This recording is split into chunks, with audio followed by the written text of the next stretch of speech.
How's everybody doing? Oh, you sound like massively more awake than last week. Is that possible? Why is that? Oh, why is that, Mr. Startup Pivot Motorcycle? I think usually I'm excited, but yeah, Oh.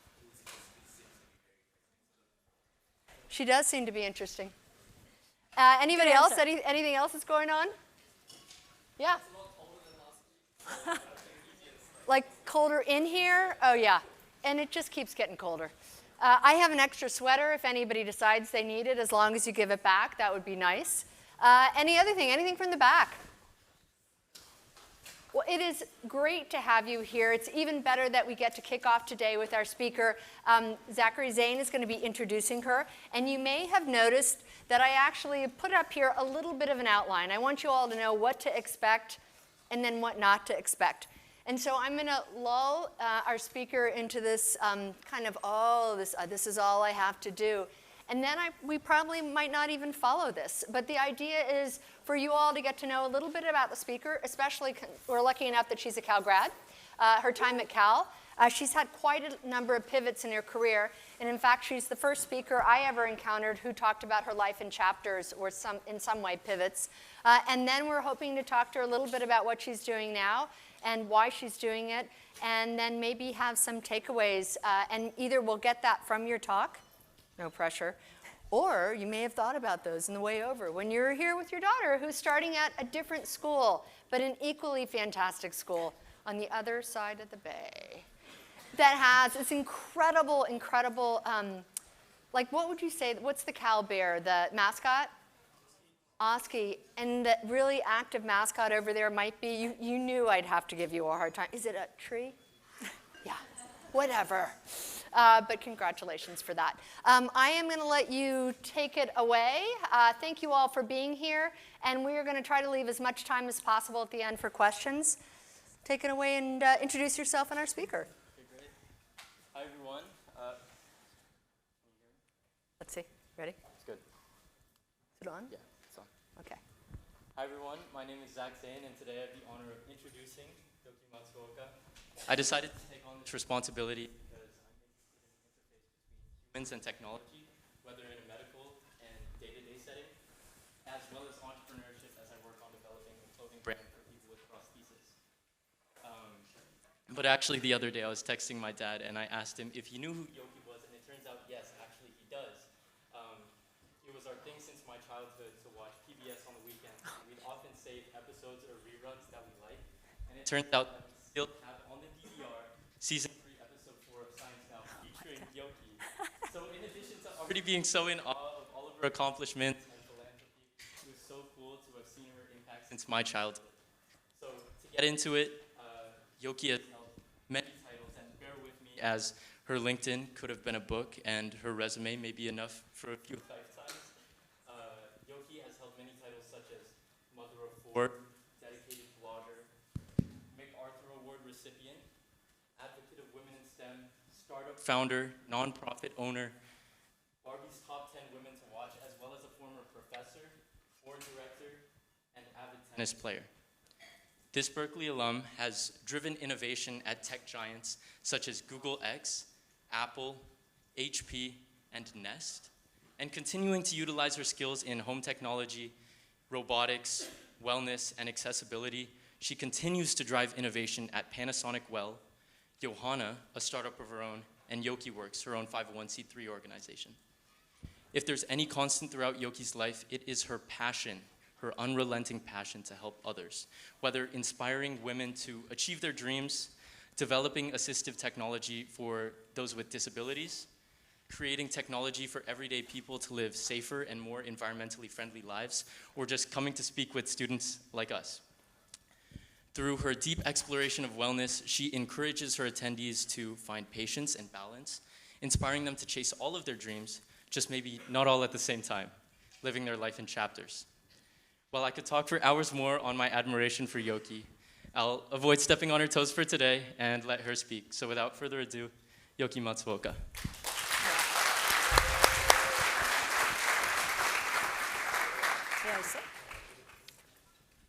Incredible introduction.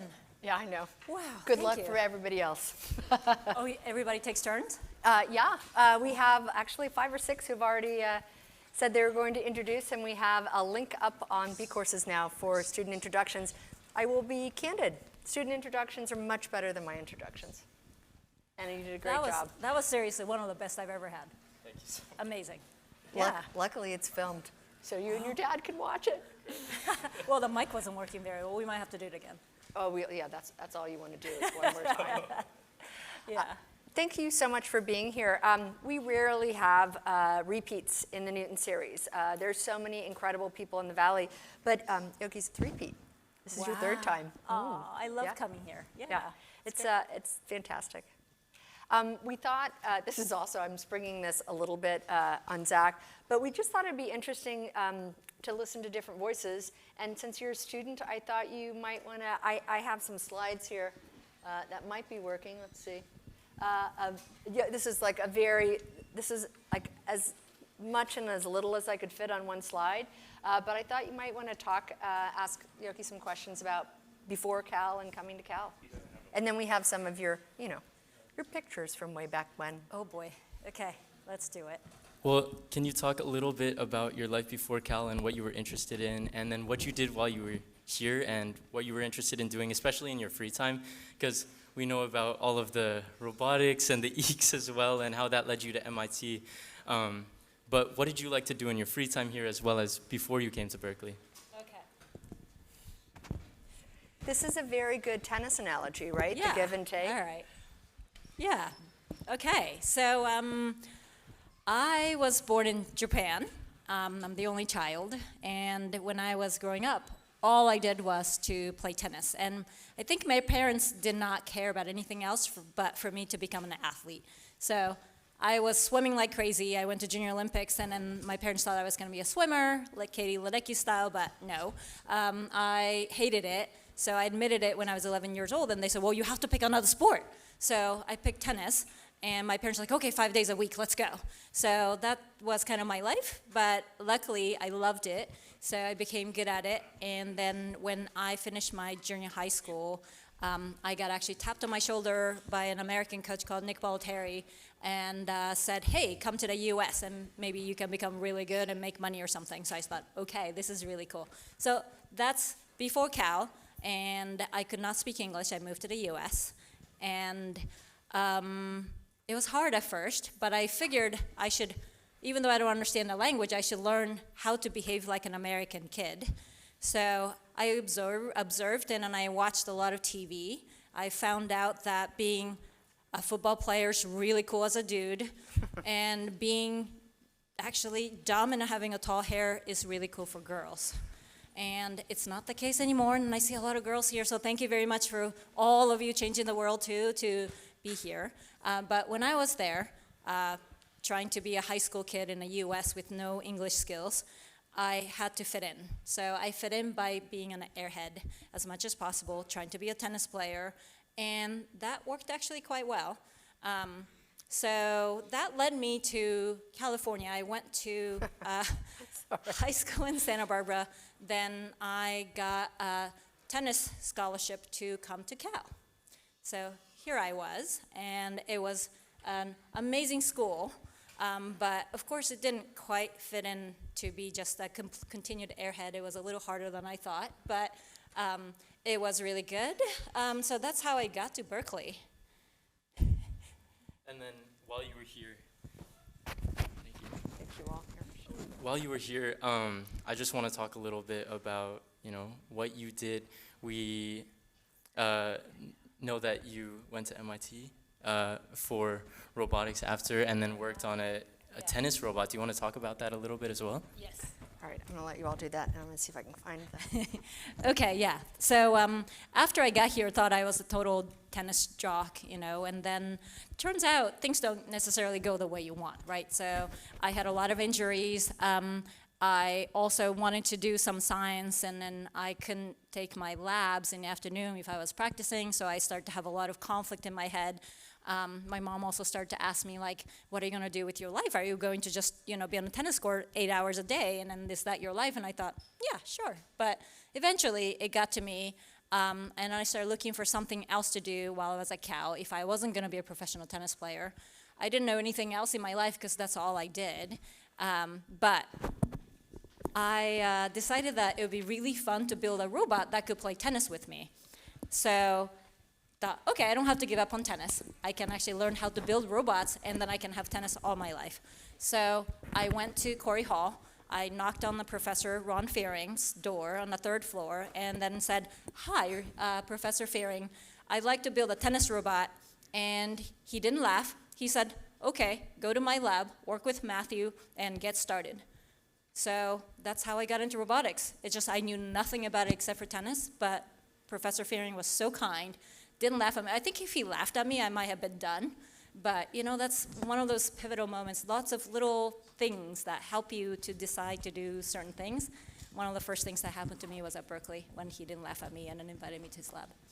Do you remember, by talking about pivots, do you remember how you talked about, how you went to ask him, how you like got up, you know, I think you said Yes. yourself, as an airhead, California, how you got up the gumption?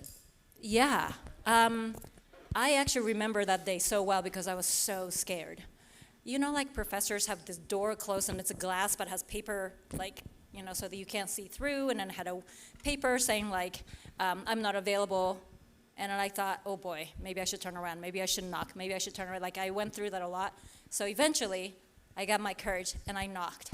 So that's how I remember going in. And then, I don't know, I just remember feeling so scared, like just completely out of place. How could I ask somebody, as a girl, as a tennis player, to show up in, you know, like a professor's door in robotics and then ask for something? And I just had to do it because, you know what, actually, I had some bad experiences for the first couple of years at college where I didn't show up to things or I didn't do something and I felt like I missed out. And some of them could have been parties, right? Like I'm like, then my friends come back and said, I met a boy. And I'm like, damn it, I should have gone. But whatever it was, right? Like I just felt like there were opportunities because I didn't knock on the door that I didn't do it. So it took me incredible courage to knock on that door. That's why I just have like an image of that door forever in my head. Yeah, it's just taking that first step. One of the things that's kind of interesting, we have the picture up right now, is you with this robotics arm. Aha. Yes. You want me to explain what it is, or Do you want to click in again? click in? Yeah, put your. Why? Do you guys have enough? We're sharing. This is actually a little while later, so let me actually get to that part of my journey. So, Go back. it, no, that's good. Oh yeah, so that picture was actually when I was already a professor. But should I walk through a little bit? Would that help? Yeah. Okay. So I got addicted to robotics. It was super fun. So if you're, thinking about doing undergrad research, definitely do it. Has anybody been to the robotics lab or working in the robotics lab here? Mike. Oh, yeah. No roboticists here yet. No Oh, there's roboticists? one. Okay. Yeah, two. Just the short hands, but yes. Oh yeah, it's great. Robotics here is awesome, but lots of things are awesome. So, I think you just follow your passion. Anyway, and then I was following my passion so much that I decided I wanted to go to graduate school and then do a PhD by continuing to build a robot. I started to forget a little bit of tennis, but I still kept going. And then, so grad school, I applied to some top schools. I don't know what I was thinking, but I thought if I don't get in, I'll just go to industry and build robots. So that's kind of how I was thinking about it, but I happened to get in. I happened to be able to go to MIT, and I happened to be able to work with a professor named Professor Rodney Brooks, who was building, at that time, a humanoid robot. And I, again, asked him and says, do you think we can make this robot to play tennis? And he said, yeah, let's do it. So one thing about it, like tennis or ping pong, or not, it doesn't matter what it is, right? Like it could be arm wrestling, but whatever it is that you might find passionate and have fun with it, it actually takes you far. I always call this the weapon in a way, that don't worry what it is, but I think if you're passionate about it, it's useful to carry it, and then people respect that. So anyway, so I didn't realize that I thought I was being goofy, but when I went to MIT, I said I want to build a tennis robot, and then they said, sure, sounds great. So I kept going with that. I ended up getting a PhD, but halfway through my MIT career, that's when like the first word of AI and neural networks were coming out. Sorry, I'm kind of getting pretty old these days. But I put all the neural networks and AI onto the robot, and the robot couldn't play tennis with me, and I was really, really mad. And all the neural networks professors, now kind of famous guys around these days, anyway, they all said, sorry, Yoky, but you used everything state of the art, so this is as far as you're going to get, unless you go to the neuroscience lab over there and then learn how the human brain works. So I said, oh, okay, I got to do that. So I pretty much switched track halfway through my PhD. I ended up doing computational neuroscience, even though I ended up getting a degree, continued to get a degree in electrical engineering and computer science, because I already took all my qualifiers, exam, and area exam, and all those things. So I went through that. But my thesis, which you shouldn't read, but anyway, if you read it, it's all about computational neuroscience.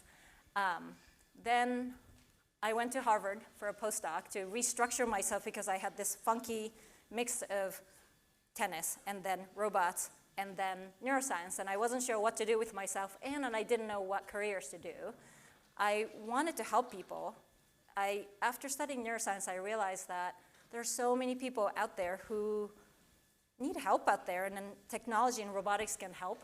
And I sort of switched from helping myself to build a tennis robot to I want to build something to help other people to be able to do everyday life in a way that some of us are privileged to do. So with that pivot, I had to kind of restructure myself into that person during postdoc. So postdoc is actually not a bad thing. Life is so long and has so many chapters that don't rush through things either, right? So I think I'm glad that I parked myself for 2.5 years at Harvard. It felt like I wasn't really doing anything while I was doing it, but I learned how to write grants. My professor suddenly went on sabbatical, and then I had to run the lab, so I learned how to manage students. I had to get a job, so I learned how to give talks. I was so terrifyingly bad at giving talks. Standing in front of people was so embarrassing. And then my professor at that point also told me that I was really bad. So I went and cried, and then I gave seriously 10 practice talks over and over and over with my professor until I felt finally like I could stand in front of other places and then give talks. And then that's how I ended up with the university jobs. So I interviewed for a professor position. I ended up becoming a professor at Carnegie Mellon University at first, and then the University of Washington next, both doing robotic research, specifically around brain-machine interface. So finally get into this picture. So I wanted to help people, especially because I got in from tennis and a robot and then hands and arms, and I was becoming an expert in robotic hands and arms. I wanted to build robotic hands, especially anatomically as closely as possible in mimicking how human hand works, to those people who couldn't control their hand anymore or was missing their hand. So that has become really my research and what I was known for. So this picture, if you look at the tip, that doesn't look anything like a normal robot. It really is, we printed bones, really studied some of the bumps and grooves of bones, and I even wrote a paper in Biomechanics journal saying why certain bones are asymmetric. Turns out it gives you a little more torque into certain directions as you grab things. Who would have known? But anyway, so we printed with the 3D printing machines of all the bones. We woven, like there were some amazing crocheting people who woven all those tendons and then made it into a hand. And then all those forearm thing is a whole bunch of motors that was controlling all individual tendons to make the hand move in a way that is just like I still haven't seen a robotic hand that moves so much like a human hand than this one. So that's what we ended up building in the robotics as a professor. Wow. I'm going to ask you a fairly simple question. Yeah? When you were practicing your speeches, no, here, sorry. So hands are extremely important. In fact, I'm doing a lot on the different senses, and while sight is super important, this ability to touch has so many different levels to it. And I'm just wondering if you thought about that. I mean, if that arm, that hand that you built, was it really intended to pick things up? Or it sounds like you had so many different levels of study. I just was wondering what else it could do. Yeah.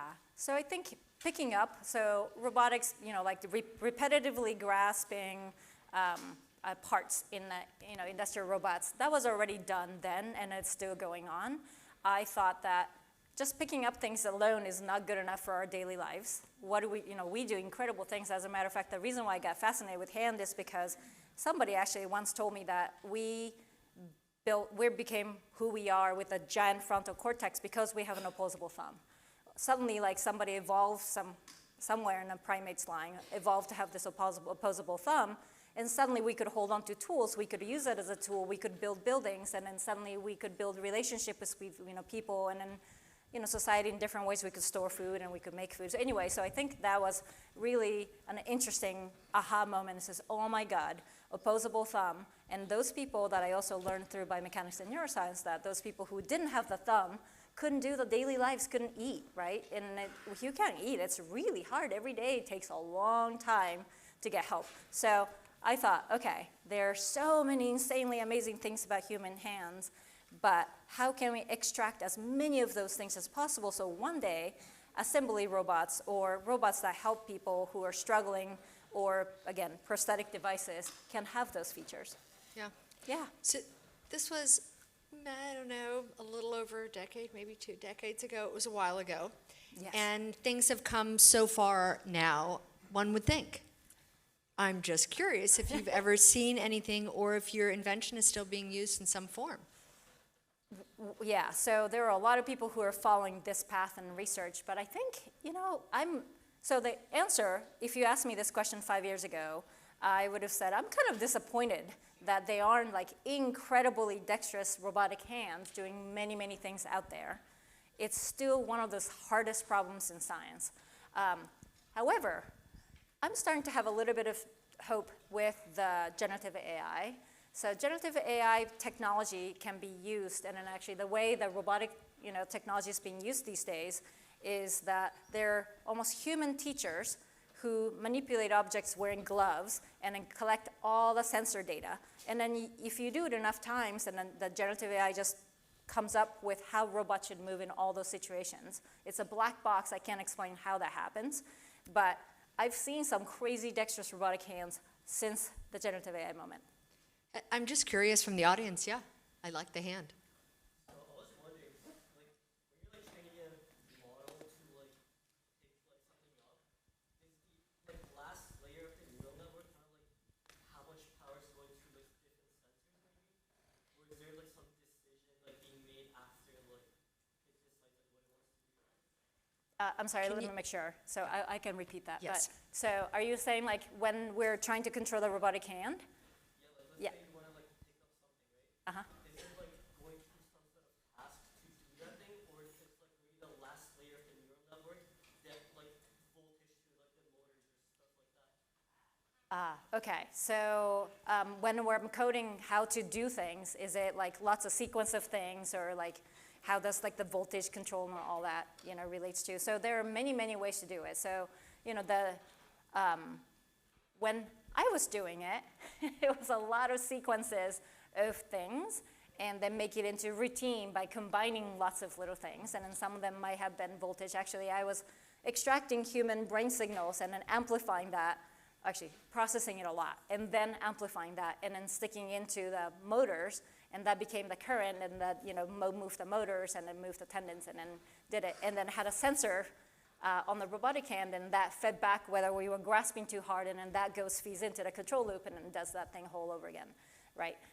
So that's kind of how it worked, but when I'm looking at now more of the generative AI side of things, it is fold a t-shirt. And folding a t-shirt turns out to be an extremely difficult task for a robotic device to do. But now they actually have fold t-shirt line, right? And then the human just fold the t-shirt and then show it to the robot multiple times. And then now that one line, you just click on it and then it folds the t-shirt. So, yeah. I appreciate that question because I'm sure, I don't know, let me think for some of you here, it's oh my God, it's so technical.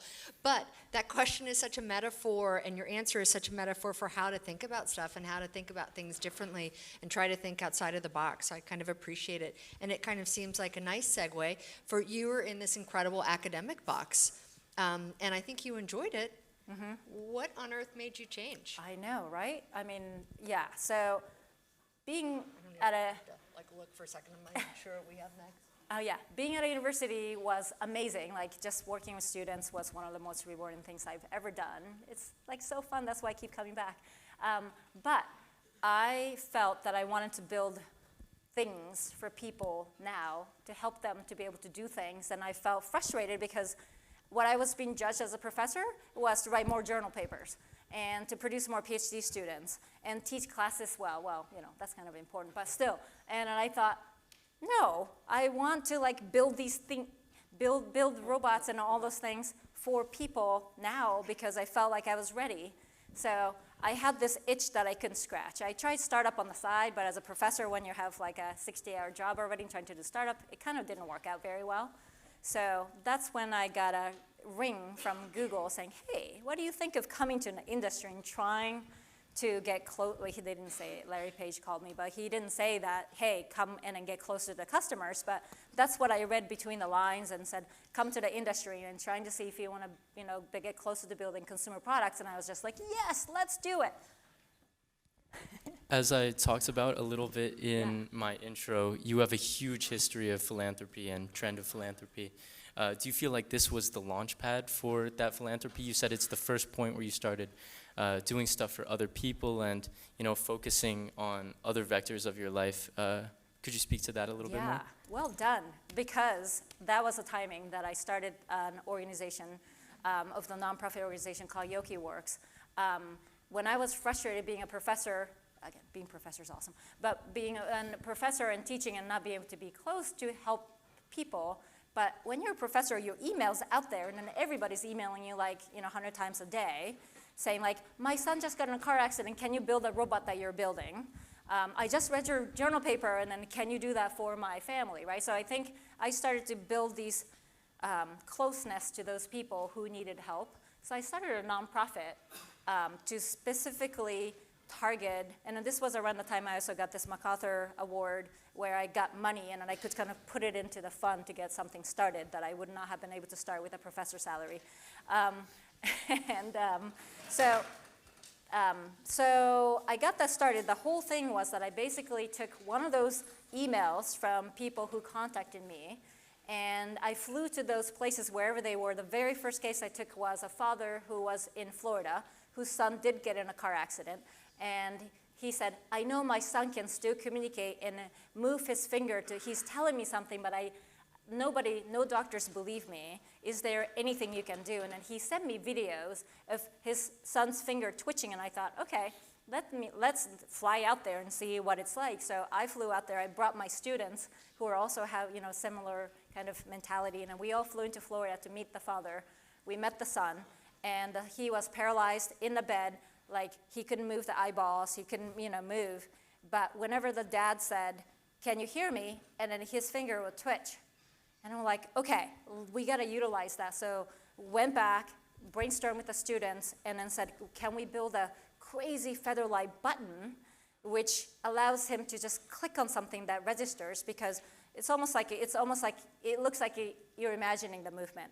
But if you could capture it digitally, that motion, and maybe we can actually have some code, like 3 tap is letter A or something like it, maybe we can communicate with him differently. So we built this feather-light button, like really had to be like, there's no such technology out there, so we had to like really engineer this thing, but that was fun.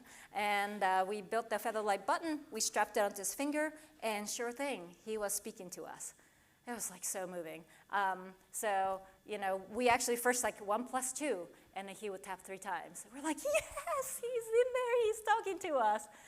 Oh my gosh. So yeah, we took on those projects as a nonprofit, and yeah, we did a lot of those. Well, that's huge. With so many things, like you talked about, the MacArthur Award opened up so many avenues for you. You talk about education and going through your academic path and then being able to choose Google after. How do you choose which opportunity to go after with so many possibilities? Yeah, you all are so much better than me when I was an undergrad. So yeah, you're gonna have insane amount of opportunities, and what do? So I switched careers to all those things. Even like actually picking who to get married to is almost the same thing, right? Like you have a lot of choices, maybe, and then of those, you decide to choose to say yes or not this dude, or not that one, or oh, that one's great, right? So you make choices in life. And how do you make choices? It's actually the same. I actually used the same, my kid knows this too, so it's okay to say, but how I picked my husband is the same as how I pick my jobs every time I switch. I actually make a chart.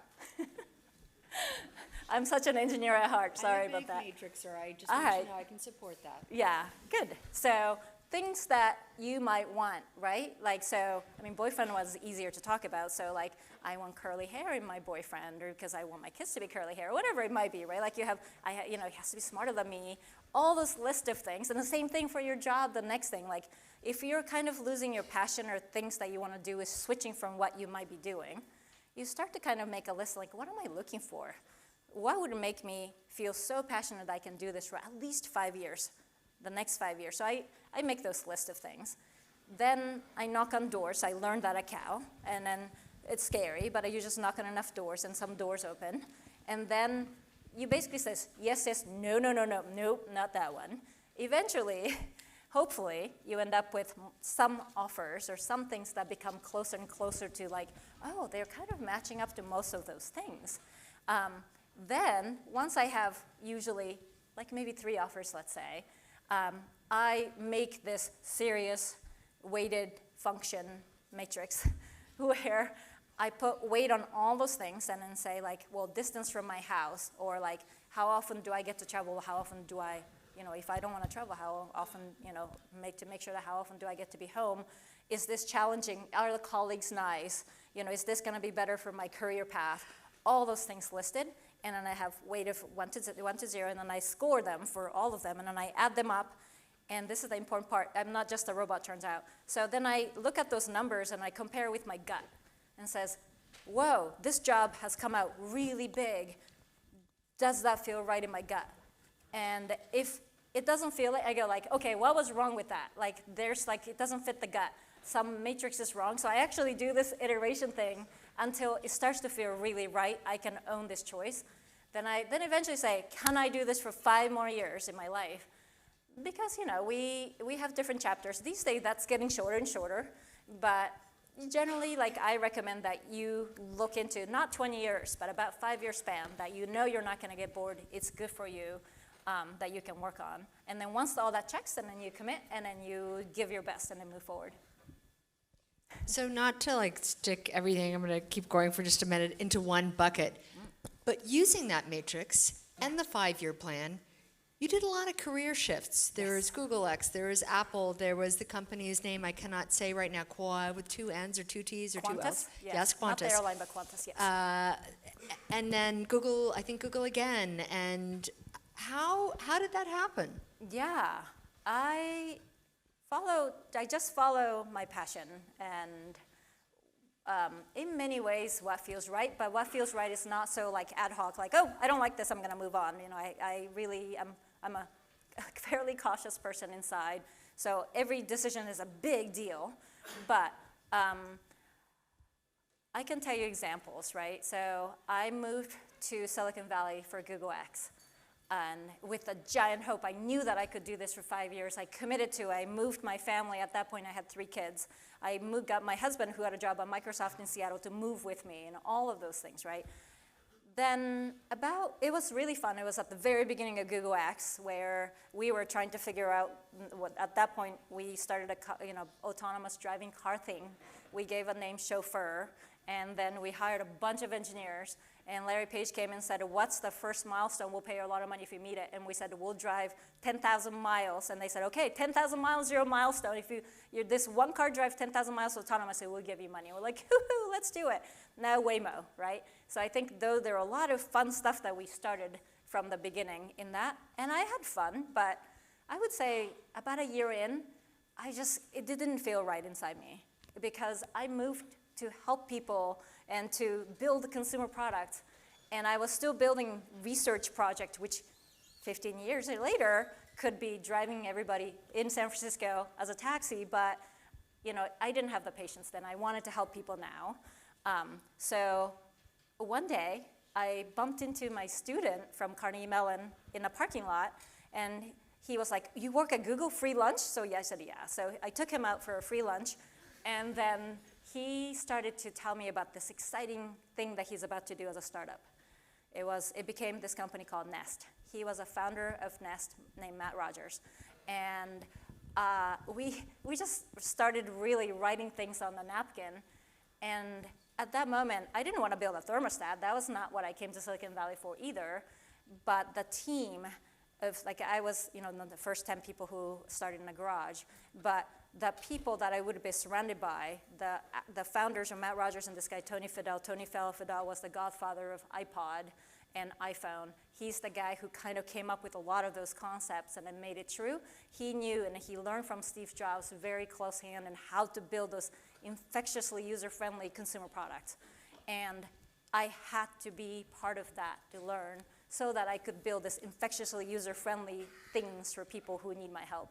So that's how I made a shift. And then again, I made a chart and then said, is this right? Can I be passionate about it? And then the answer was yes. And I really was yes. So that's, that's kind of an example. Yeah. I'm interested, as well as I'm sure many other entrepreneurs in the audience are interested in, what's the difference between, leaving at the right time versus quitting an opportunity? Oh, yeah. Whew, that's a hard one. Keep them coming. So there's no such thing. How's that? I think if you look back and want to regret, there are plenty of things to regret. So you just kind of have to not look back and then not regret and move on. Yeah, there are opportunities that you can miss.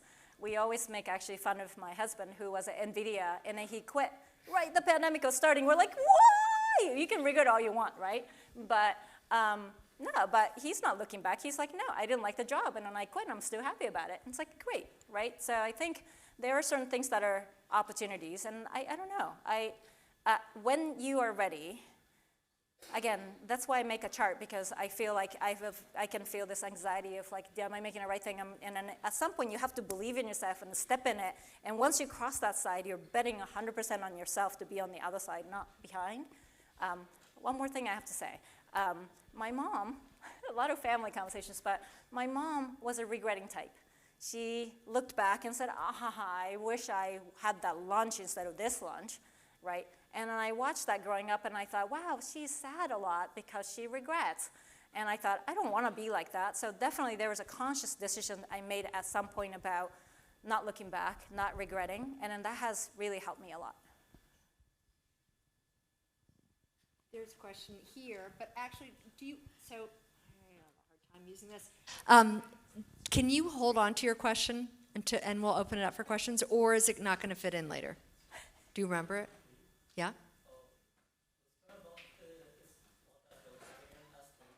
Okay, fantastic.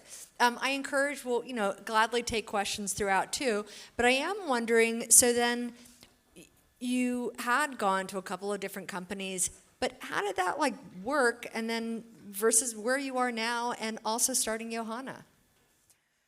Yeah. You don't talk about it very much, so. Which part? Well, through Apple and back to Google. Yeah. So yeah, one of the things that I think that is consistent since I was in graduate school was that I wanted to build something to help people. And that's the thread. It might not, my resume doesn't say that that's what's connecting, so I don't have many jobs. I actually had a single job in my head of pursuing the same thing because I'm still passionate about it. That's one thing I haven't given up, and I'm going to continue to do it. So I went to Nest. I wanted to help people live better, and actually, Nest might not be obvious from the surface, from a thermostat company, but the mission was to create a home that takes care of people inside and the world around it. And that's what I wanted. That's what I wanted. And then actually, why did we ship smoke detector next? It's like everybody criticized and it didn't make sense, but we wanted to have coverage in homes. Why? So that we can take care of people inside. What if your mom falls in the house? We can detect those things through all those devices, right? So we acquired Dropcam, which was a camera company. All those things actually had stories for us and why we're connecting into this great ecosystem. Where was I? Oh yeah, so I would say Nest era kind of ended. We got acquired to Google, and Google is such a wonderful company. I've gone back in 3 times, and I'm happy to go back in for the 4th time. But I felt that this wasn't the place to make my dream come true for a little while. So I started looking for another startup where I could do this and also learn from a different mentor, because I knew Tony Fadell's style, which was Steve Jobs' style, which was a lot of yelling. I thought I needed to learn from a mentor who somehow succeeds without yelling. So I started looking for a different path. I found a different path of doing my own startups to joining Apple. It was actually the little more journeys that I ended up picking to join Twitter for a few days because I wanted to learn from different people. And, but that didn't work out, and then I quit very quickly.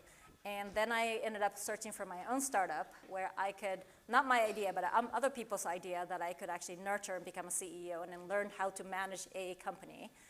So which many of you guys might end up looking for. So I went to talk to a whole bunch of VCs, and then I really met actually over 150 different startup companies to search for the right company that I could lead. I found one, and then I ended up running it and then selling it piecewise, but ended up to Fitbit and Apple, and then that's how I met Apple Health Team. And that's how I entered Apple. Around then they had Apple Watch, but they weren't sure what to do around Apple Watch and health.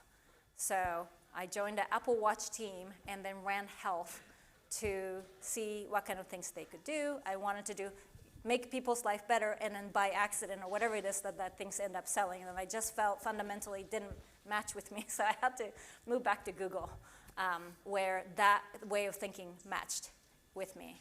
So I kept pursuing that path. I ran Google, inside Google, the health organization, came up with lots of fun things to do. Some of those things that shipped through, features like sleep and other functions were, related to something that our team did, and it was very exciting. So then I'm going to tell you now how I ended up from Google to Panasonic. So, I come across like a total brand snob, right? Like I said, Harvard, MIT, Google, Apple, like, oh my God, this person is like all about brand. Yeah, so a little bit of that helped, but I wanted to, again, really make sure that I could fulfill the mission that I'm here on Earth, that I'm here for to do. And I started thinking like, okay, startups are really hard, like amazing, because you get to drive your own directions and then run as fast as you want. And if you fall down on your face and if you wipe out, fast enough, then you get to keep running. It's really great. But VCs can be, pain in the butt sometimes as well. Can you edit that much? Yes, I'm writing a note here. Okay, as well.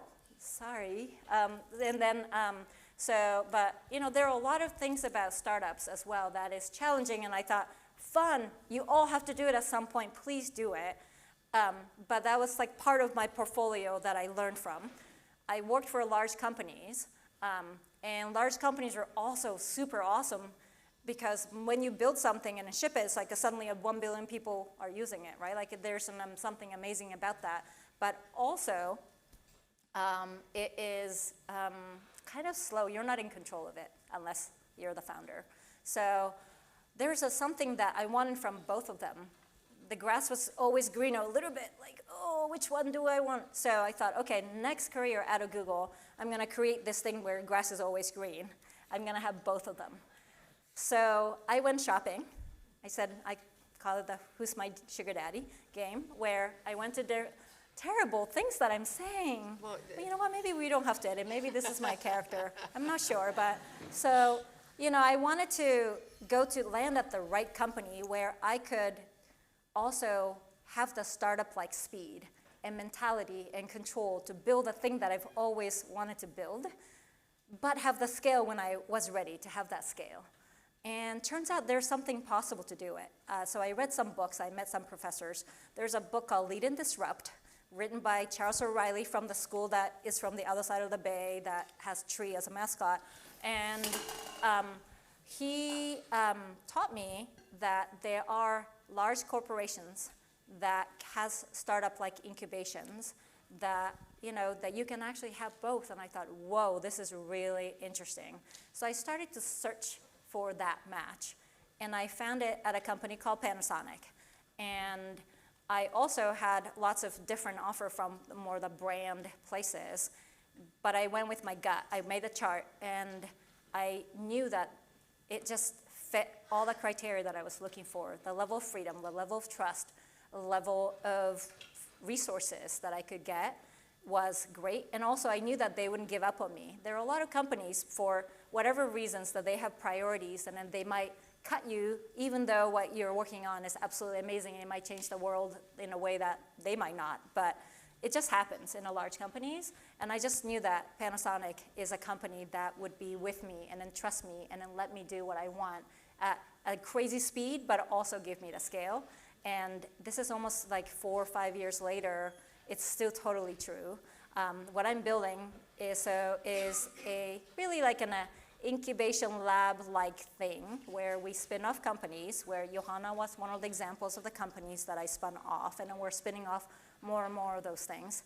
But we're building an ecosystem which allows all of them to get connected, and eventually will take care of you holistically. So one thing that you had said that I thought was interesting in terms of a best practice is this idea of, well, I think it was maybe Larry Page asked you about what your milestones were. I am kind of curious to know, do you have, in this function that you're doing now, what type of milestones do you have? We have this thing called OKR. So a lot of more mature companies sometimes even call it KGIs or KPIs, but OKRs I've learned how to create at Google. And these are milestones, yearly and sometimes multiple year-long goals that we set, or milestones that we set. And you put things that are not just absolutely something that you have to achieve that year, but a little bit set ambitiously. They say you have to achieve, well, actually, you should achieve about 70% of it. If you achieve 90% of it, then you set it too lowballed, and then if you achieve 50% of it, then you didn't try hard enough.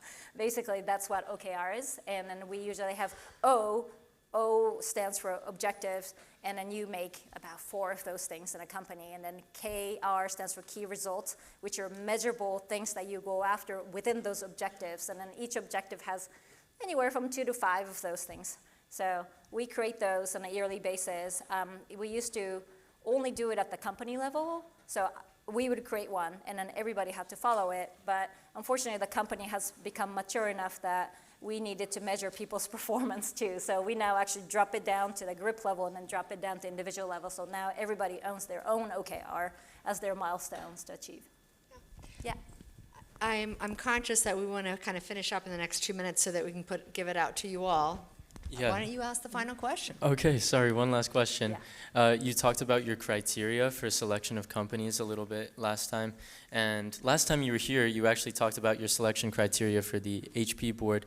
And that was that you wanted it to have women on the board and you wanted something that was good for yourself. How did you get into wellness and, really an advocate of respecting yourself? Advocate of respecting myself? Is that what you just said? Yeah. Wow, amazing things you guys ask. Wow. So, I think helping people, and then again, learning at the neuroscience phase, where I knew that how to help people had a lot to do with people who are, injured or were born with things that, made their life difficult. So I ended up naturally getting sucked in a little bit on that health wellness side. As I studied more and then did more health work, I realized that episodic things that after you get ill and then caring for them is often too late. If we could change our lifestyle, so we sleep better, we eat better, we exercise better, we remove stress, and then we take care of ourselves a little bit better, then we don't have those episodes as much. So that's by probably my inner researcher coming in and really studying why do people get diabetes? Well, some people are born with it, unfortunately, but a lot of behavioral things contribute to getting it. Now people are starting to find out, right? Like lung cancer, well, if you smoke so much, then, these things are not good. So there are things you can do to prevent. And that is currently called the word wellness. It's a lifestyle behavior change that you make to make sure that you have awesome, healthy life for as long as possible. So that's how I really got into wellness. In terms of becoming my own self-advocate, you know what?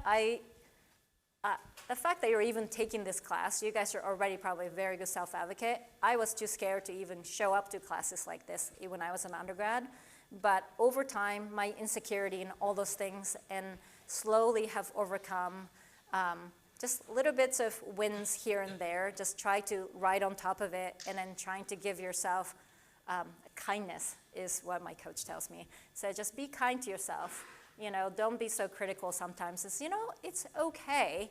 You already did these things, and then just be kind to yourself. So I think just listening to those words and I said, okay, I am okay. I'm not horrible. I don't have to be insecure. I can just sort of slowly step into that shoe that I want to fill. And so I think that sort of gaining a little bit of self-confidence and then caring about wellness allowed me to then focus on my own self-care as well. It's really interesting how that works, but when you don't respect yourself, you don't do self-care very well. And I think when you care about yourself and you realize that all those things adds up to the ultimate wellness, so that you can then also do the job that you picked to, you know, do crazy amount of, you can do a better job at it. There's a long story I won't tell you because you guys should ask me questions, but I thought sleep was a total waste of time for a long time. But I've learned that you gotta sleep 7 hours. 7, super easy number. You must sleep for 7 hours every night, or else you feel tired, you fall asleep in a class, so all kinds of bad things happen and you don't learn, and if you don't learn, then of course you don't get the job. All those bad things happen. So sleep for 7 hours, and I still try to get 7 hours every day, and it totally made a difference in my life, right? So anyway, those are ways that I'm caring for myself now.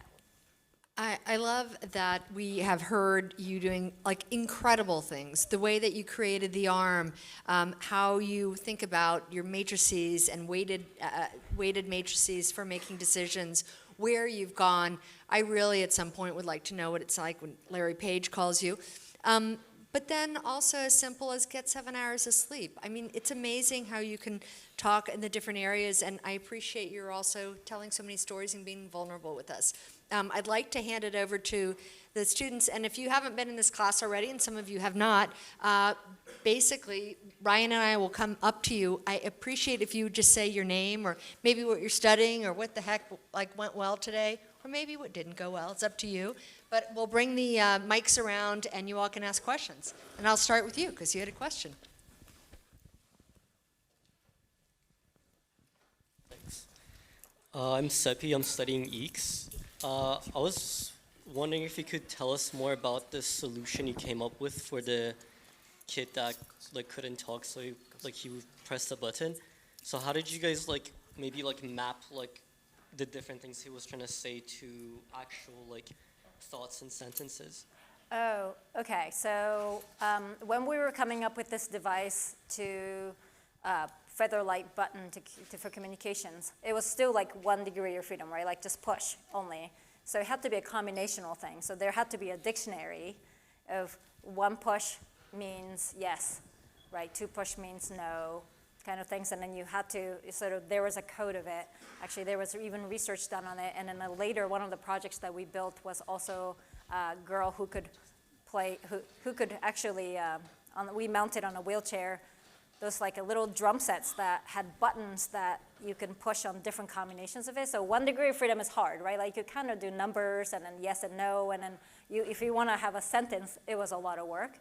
But if you had more degrees of freedom, so this girl would say, knock down on 1 corner, and then urgent one, going to the bathroom, I need to go to the bathroom. But then letter A was boom, boom, right? Letter B was boom, boom, boom. So I think there are ways that we could code it. So that's how we did it.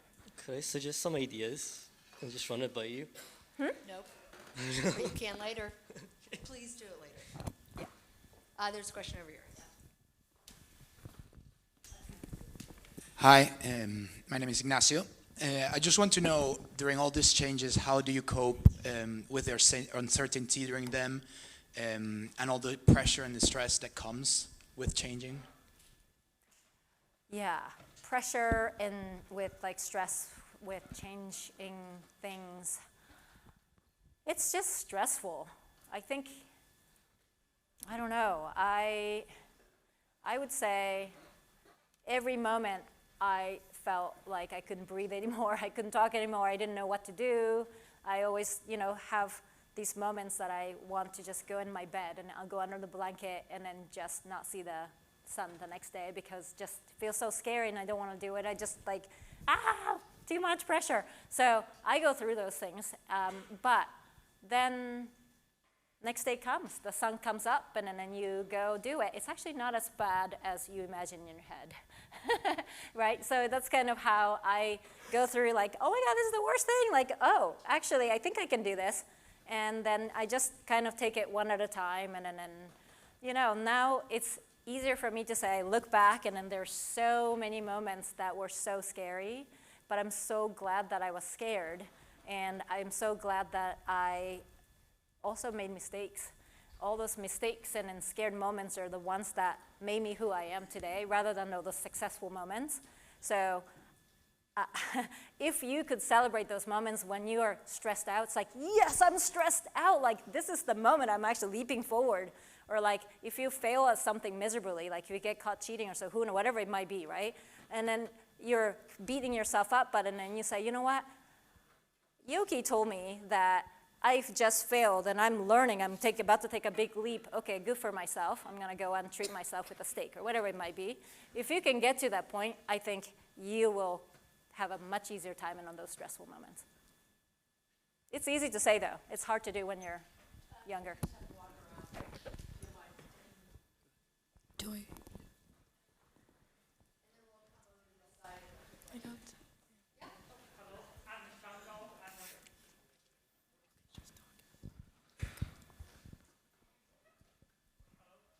Wait. Hello, I'm Shangao, and I want to ask that will you often set a plan B for you? I mean that when you take a shift from the company, like from Google to Apple or to any other company, when you think that you will fail in a new environment, and will you set a plan B for yourself? Or maybe I failed, I will go to another places, or I should prepare for something. Okay, that's my question.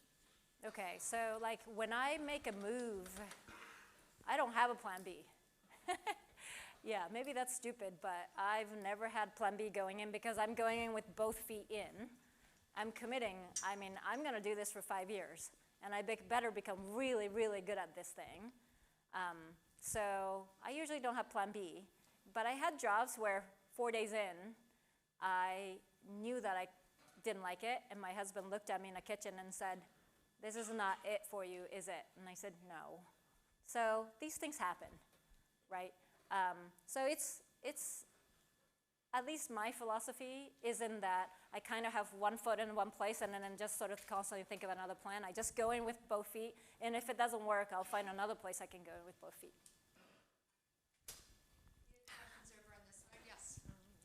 There's a microphone here. I think. Hi, I'm Noor. Sorry, let's go here first, and then we'll come to you. Yeah. Hi. Oh, back here too. Sorry. Can we take him, and then he will take you? Okay, great. Konnichiwa. Hello, my name is Kango. It's like Bango with a K, if that helps. I study economics. Okay. How do you envision the future of Japanese entrepreneurship and technology, given your background as a Japanese entrepreneur and engineer? And do you have any plans on expanding it to like Japan throughout your journey in the future? Yeah, so I'm very passionate about Japan because I grew up there, and also it's a fascinating country. It's just, comes out winning like crazy in so many places, yet it struggles big time in other places. I guess maybe that's true for many things. But entrepreneurship is something that's more new in Japan in my mind. In the US, especially around here, we've been practicing it for decades, and we've become relatively good at it, and this has become the centroid of that in the world. I think in Japan, what I still see is giant companies are still ruling everything. Entrepreneurship is not well understood, nor it's even in the education itself. The fact that you're here learning at Cal makes you a very unique Japanese person, but I think I noticed that Japan education is all about getting great score in exams, right? And then you kind of have to become a generalist who can do many things, but not necessarily really good at one thing or to even innovate. That just, I love to be able to change all of that, but I think it's embedded in the entire cultural and education system. So in that, even though with that, I think there are a lot of younger generations like you guys who are starting to innovate in Japan as well. So I'm very hopeful. I know that there are a lot of, you hear like Andreessen Horowitz just decided to invest billions in Japan, right? OpenAI just invested $3 billion to get some of this AI stuff started, and they're gonna fund a whole bunch of companies as well. There's a branch of the Japanese government that's in Palo Alto funding people who are Japanese entrepreneurs. There are lots going on, so I'm very, very hopeful about the future. Yep. I had a question. Hold Here. on, she goes first, because I'm sorry, Okay. and then you go next. It's okay. I'm just traffic controlling. Okay, Hi, I'm Noor. I'm a data science and cognitive science major. I just had a question about kind of your experience. You have such a vast discography when it comes to like all the startups you did, and I wanted to ask you, based on what you've experienced in that mission that you always have to help people, what do you think is a bigger determiner of success when it comes to startups? Is it the person or the mission? Oh, very good. It's the person. That's what VC would say. A simple answer, but it's actually a longer answer, is that VCs are not necessarily always in for mission with you. Finding that match is really important, but I've found that they're picking based on your ability to make things happen, which will eventually have returns for them, right? And the return sometimes may come, lots of money might exist in places where it might not be as mission driven, right? So I would say they're picking based on your capability and then your ability to drive the vision into reality and make money. Yeah. Hi, my name is Axel, and I follow the startup program from the SCET at Berkeley. I was wondering if your trainings when you were a young student to become like a tennis athlete played a major role in your resilience and your ability to pursue your goals today. And if so, should we all start training like crazy like you did? Yes, thanks for asking that question. Yes, so earlier I was saying that tennis ended up becoming almost like a weapon. I truly believe, it doesn't have to be sports, right? But something that you care so much, and competitions or coaches who yell at you all the time, that you gotta be resilient because you gotta get up in the morning, and again, next day you got to keep going. And also it's something that you like it so much that it interferes with school, interferes with your families, and you gotta learn to balance how to do all those things. I really feel that the fact that I had to play tennis 5 hours a day while I had to go to school, while I had to do homework, but I loved it so much, I just made it work, right? And all of that has paid, that is priceless. And I think that has truly made who I am. I actually raised all 4 kids, and I always tried to give them that weapon in one way or another. Yeah. Doesn't somebody have it over here? Doesn't someone have the mic over here or no? Yeah, right here. Yeah, go ahead. Hello? Yeah. My name is Arvin, and I was just wondering, as a founder yourself, you probably come up with like a bunch of like startup ideas, for example. Like, how do you validate your own startup ideas? Woof, hard ones, but I guess many of you go through that, right? So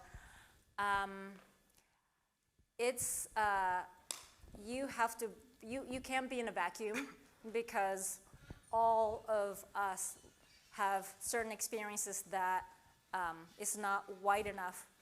So therefore, what you think is amazing is often lacking something. So once you realize that everybody's idea is not good enough at first, then you say, okay, clearly what I built in those ideas, and maybe let's say like you come up with 3 of them, none of them are good enough, but when I start to ask people like, is this good enough, what's missing, is this good enough, what's missing, eventually you will figure out through bouncing off different people that there are some that have legs.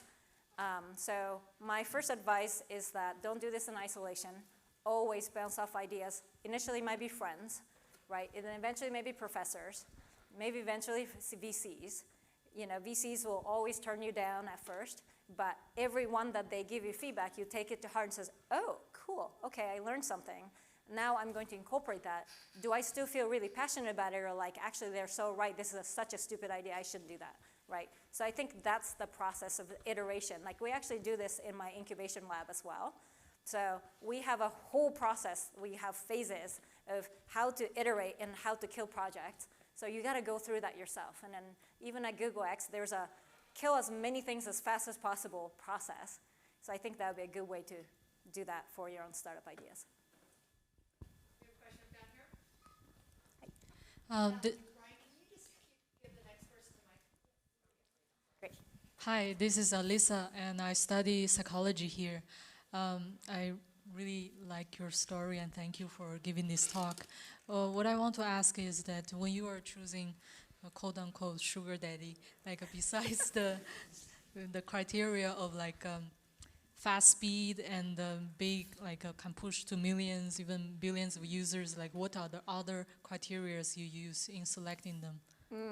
Okay. And also, another question, like when you are all in, and did you save enough? Because it's a 5-year commitment, and when you leave, like that's after you had some financial stability, right?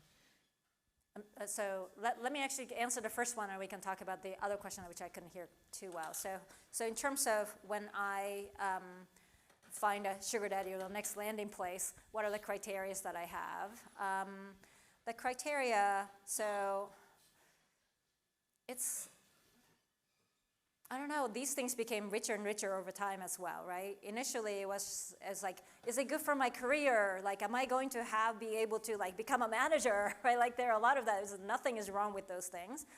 But once I actually, like in the last pivot, I would say it had a lot to do with being able to create the team I really wanted to create, because people are it, right? So if you can build the right team, then you will be able to execute the dream that you have.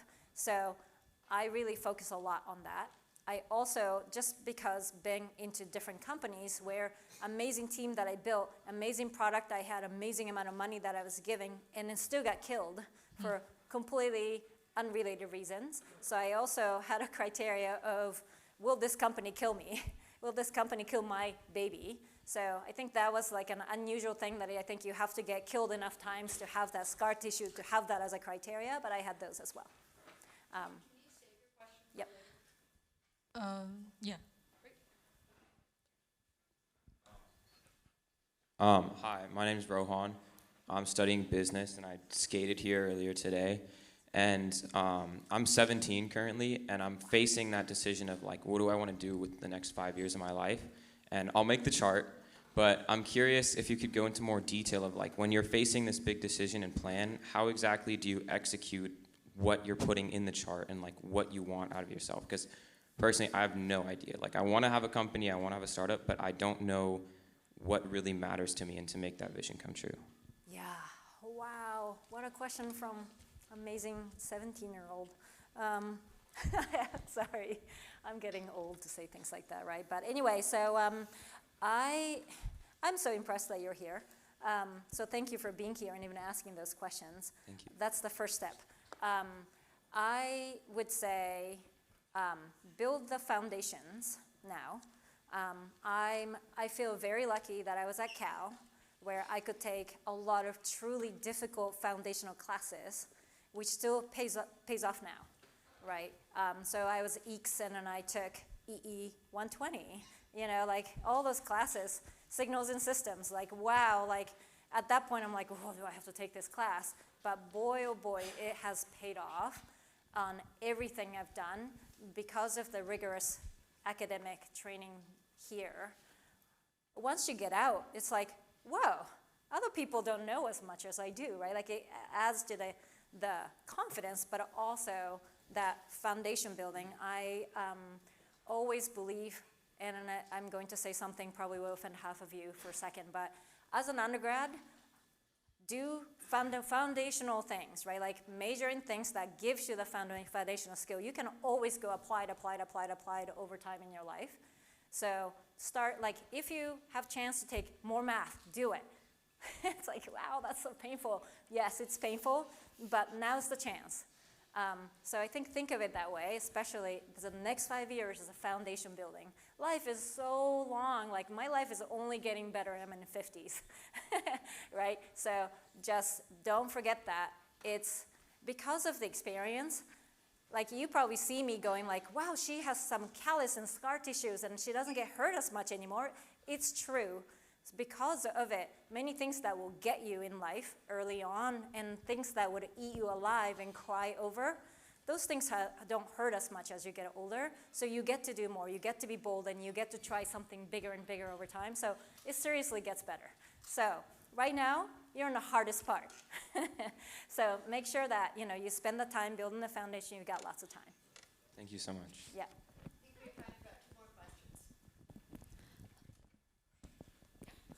Hello, my name is Daphne. Yeah, my name is Daphne, and thank you for the talk today. I study data science and molecular and cell biology at Cal, and I have two questions for you. So the first question is that when you're founding a startup, how would you pick your partners to collaborate with? And the second question is, throughout your journey, how did you manage your income and expenses and to keep a balance when you're, for example, founding a startup and making sure probably not to go out of control? Yeah, okay. Picking a startup partner is really hard. You have to find somebody, of course, that you love working with, who actually is better than you in many things, but it has to be like a complementary match. So I think that's really important. I always make sure that my team, every single one is better than me, and that's the way to come out winning. So I think that's something to keep in mind. You also have to be able to argue and then punch each other and then give a hug at the end, right? I think that's another ability that you should look for. If you're nice to each other and don't fight, it's not a good one. If you fight and then says, I will never talk to you again, that's also bad, right? So fight, that we actually call it disagree, commit, and disagree, align, and commit, right? You have to be able to do those things. Finally, the really, really hard one, I'm learning still over time, is that there are days that you might have to fire that person, right? And that's your best friend that you relied on, and that person's better than you, but there are business reasons and all kinds of reasons that person might have to go. And you have to kind of look through, and is this person mature enough that when I fire this person, will you be still a friend? And that's how it goes. But yeah. We can answer the other question later. Yeah, happy to. Yep. And is there one more question? I'm not sure. Well, all right. Last question. Make it a good one. Hi, so I'm Neil. I'm studying economics and data science here. I had a big question, mainly about OKRs and how you set them, because you mentioned only hitting 70%, because if you hit higher, then that means you've put yourself too easy. So I'm wondering, in entrepreneurship and anything you do, especially in robotics, you often run into roadblocks and stuff, I would imagine. So do you a lot of the time revise your OKRs as you go on in your journey? And how do you know how to set reasonable OKRs? Does that just come through practice over time, or is there a strategy that you follow? Yeah. Well, you should read, there are a lot of OKR books. You should first read them for sure. I read them too. And it's not easy, so then I recommend that you set OKRs with people who've set OKRs. It takes a little bit of time and then multiple tries to get to the point that you're setting the OKRs with the right calibration. So I would recommend that. In terms of how often you change them, in startups, they change all the time, right? That's one of the great things about startups. You can change them. And it's oh my God, I tried that for 2 months and it didn't work anything the way I want. Don't stick with it, right, obviously. But also, at some point, you can keep changing. You got to stick with it, and then you got to deliver. So I think that delicate balance. I had great mentors in the past, like Tony Fidel was a good example at Nest, we didn't have OKR per se, but I learned when to quickly kill things and then when to stick with it, even though it might not be best, right? So I think that balance is something that it would be great for you to have a mentor, somebody to work with over time to learn from. Yoky, it's the end of a long day for you and for all of us. The fact that you were able to stick with it and the way you delivered, I just want to thank you, and I think we give a big hand.